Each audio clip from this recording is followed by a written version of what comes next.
तो आज बात करते हैं, मैं प्रपोज करता हूँ कि आर्टिफिशियल इंटेलिजेंस जो है ना वो आने वाले वक्त की शुरुआत है और उसके पीछे का सिर्फ ये मैं ही नहीं मानता, दुनिया के वो नोबेलिस्ट पर्सनैलिटीज इलोन मस्क को, स्टीव जॉब्स को, स्टीव वोजनियाक को, इवन स्टीफन हॉकिंग ने कहा है the development of full artificial intelligence would spare the end of the human race. And सिर्फ यहाँ भी बात खत्म नहीं हुई। 2002 से इकोनॉमिक फोरम के नोबेल प्राइज डेनियल काहनेमान, उन्होंने अभी बैंकिंग में अब से 15 दिन पहले स्टेटमेंट दिया था। उन्होंने कहा the humans can not stand front of the artificial intelligence, कि इंसान आर्टिफिशियल इंटेलिजेंस के खिलाफ खड़ा ही नहीं हो सकता।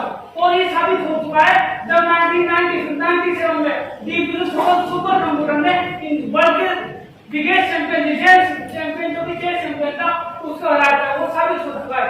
दूसरी बात यहाँ पे खत्म नहीं हुई होती। 2019 में द सोशल डिलेमा रिपोर्ट आई थी जिसमें बताया गया था कि इंसान की साइकोलॉजी को किस तरह से हैक कर रहा है आर्टिफिशियल इंटेलिजेंस।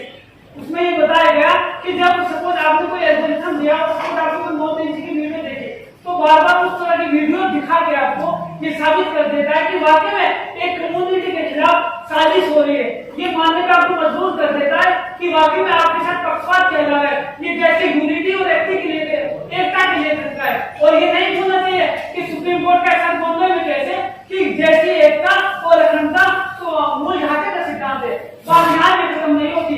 ये जितने भी लोग इलोन मस्क है या जो वर्ल्ड में आगे स्टीव जॉब्स है, इन लोगों ने फ्यूचर फॉर लाइफ एक लेटर साइन किया है और जॉइंट आर्टिफिशियल एक्सपेरिमेंट जिसमें कहा गया है कि अब चैटजीपीटी आर्टिफिशियल इंटेलिजेंस पे 6 महीने तक कोई भी रिसर्च नहीं होगी। बात यहाँ पे खत्म नहीं होती। वर्ल्ड इकोनॉमिक फोरम की रिपोर्ट है, उसमें कहा गया कि नाइन एथिकल सबसे बड़े कंसर्न है अगर हम अब एक्सपेंशन करते हैं आर्टिफिशियल इंटेलिजेंस का। उसमें सिचुएशन दी है, अगर आप वेबसाइट पे जाओगे उसमें कहा कि सपोज कीजिए कि डॉक्टर चाकू लेके वो पेशेंट का ऑपरेशन कर रहा है क्योंकि आर्टिफिशियल इंटेलिजेंस ही सर्टिफाई कर पाएगी जो उसकी भलाई के लिए काम कर रहा है। रशिया में भी गन बनाई गई है जो कि खुद ये डिसाइड करती है कि मुझे अपने टारगेट को मुझे किसको मारना है। सपोज कीजिए कि उससे पहले ये सोचा कि पुतिन को होगी तो क्या करोगे आप लोग। ये कितनी बड़ी मतलब सिचुएशन हो सकती है और बात यही तक खत्म नहीं होती। सर आप अमेरिका की वेबसाइट है नेशनल एग्रीकल्चर मेडिसिन, उस पे एक स्टडी है कि 2000 के बाद आपने देखा होगा कि सोसाइटी के इंक्रीज हो रहे बहुत तेजी से। उसमें बहुत बड़ा फैक्ट ये है कि आर्टिफिशियल इंटेलिजेंस का बहुत बड़ा इम्पैक्ट है इसमें। बात यहाँ पे खत्म नहीं होगी। आप ये देखो कि एजुकेशन में कितना बड़ा इम्पैक्ट होगा इसका। निगाह के अंदर बैन कर दिया गया चैटजीपीटी को।